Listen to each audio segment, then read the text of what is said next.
Дами и господа, предстои ви да станете част от мащабно светлинно 3D шоу, което ще ви преведе през различни епохи и ще накара историята да оживее. Насладете му се!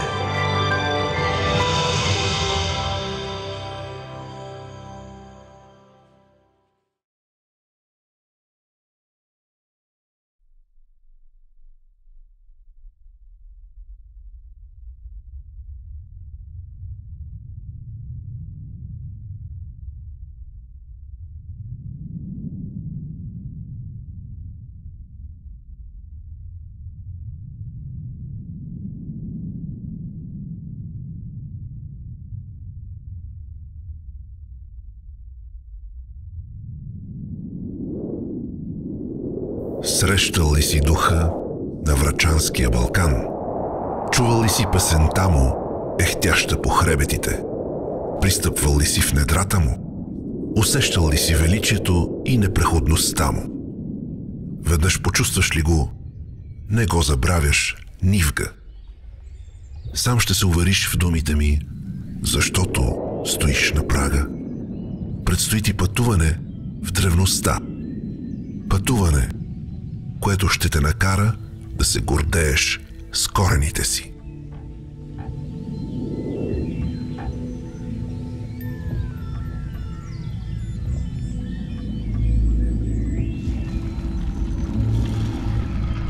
Шести век преди Христа. Добре дошъл в столицата на тракийското племе Трибали. С ръчните ръце на трибалските майстори превръщали подземните богатства в истински произведения на изкуството. И сребърното доказателство за това е Рогозенското съкровище. Изобилие от скъпоценности, което се слави и до днес като най-голямото тракийско имане.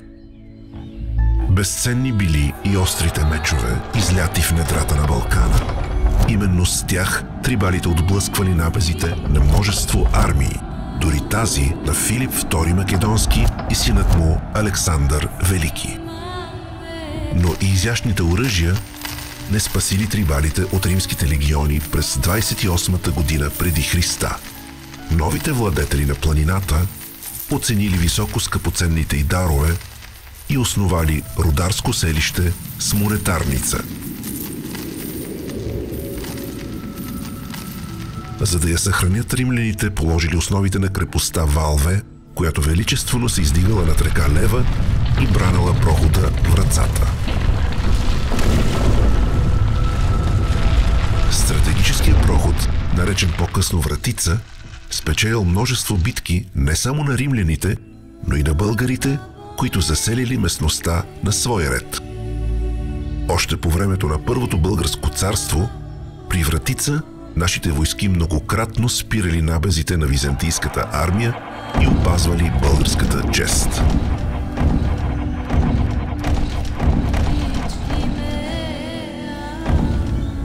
Селището носило името Вратица, дало своя принос за образуването на Второто велико българско царство.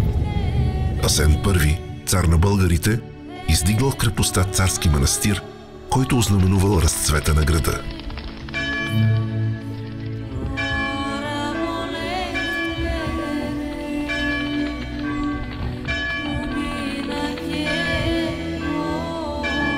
В продължение на 2 века Вратица била непробиваема стена, сломяваща чуждите войски.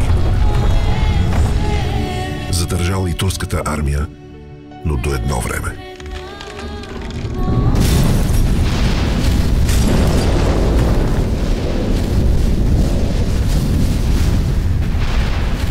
Вратица била прекръстена на Овраджа. Но въпреки османците, градът се превърнал в занайчийско и търговско средище. Славата на врачанските майстори, кожари и златари се носила до Лион, Виена, Букурещ и Цариград.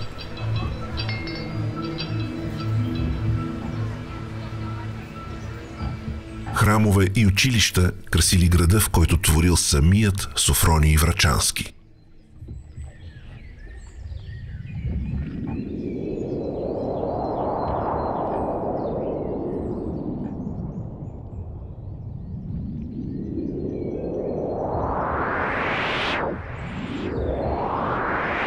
отново ударил часът на българите. Враца станала известна с куприната си и първата българска бубарница, а врачанинът Митьо Орозов прочул своя край с неповторимите файтони и кабриолети, впечатлили самият Хенри Форд. А ценителите и до днес предпочитат пивкото врачанско вино.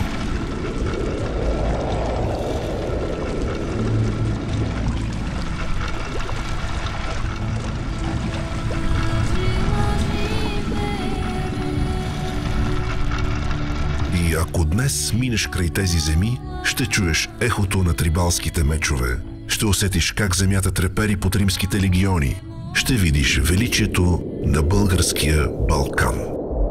Земя, люлка на велики българи.